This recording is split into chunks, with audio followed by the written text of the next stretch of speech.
Tragique histoire de Dina, fille de Jacob. Dina, la fille de Jacob et de Léa, grandissait parmi ses nombreux frères dans les plaines de Canaan. Elle était vive, curieuse et désirait découvrir le monde au-delà des tentes de sa famille. Un jour, animée par ce désir d'explorer, Dina sortit pour voir les jeunes filles du pays et partager leur compagnie.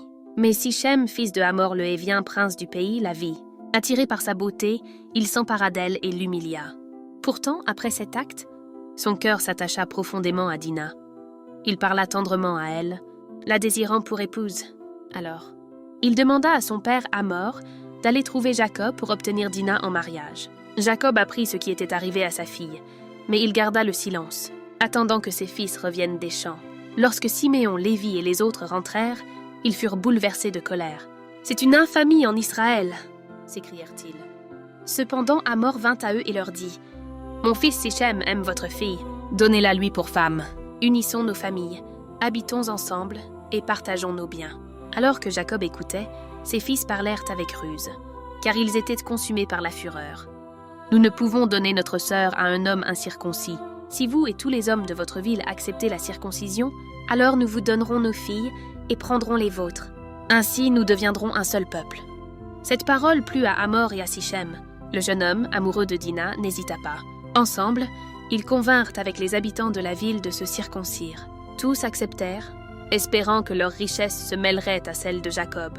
3 jours plus tard, quand la douleur de la circoncision affaiblissait les hommes, Siméon et Lévi, frères de Dina, prirent leurs épées. Ils entrèrent dans la cité sans résistance et frappèrent tous les hommes. Hamor et Sichem furent tués. Dina fut ramenée de la maison de Sichem. Alors les autres fils de Jacob pillèrent la ville. Ils emmenèrent troupeaux, biens, femmes et enfants. La cité fut laissée dans le deuil et le silence. Quand Jacob apprit cela, il fut rempli de crainte et de tristesse. « Vous m'avez attiré le malheur, mes fils. Les Cananéens et les Phéréziens sont nombreux.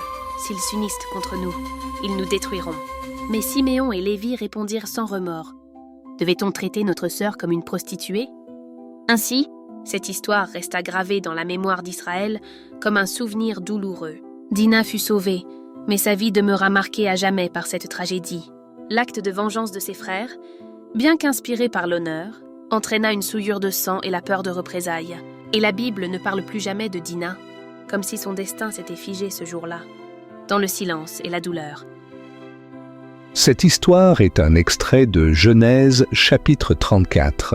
Si vous voulez savoir plus sur la vie de Dina, fille de Jacob, et le reste de ses fils, dites-le nous dans le commentaire. N'oubliez pas que cette vidéo est un extrait du projet Bible Louis II.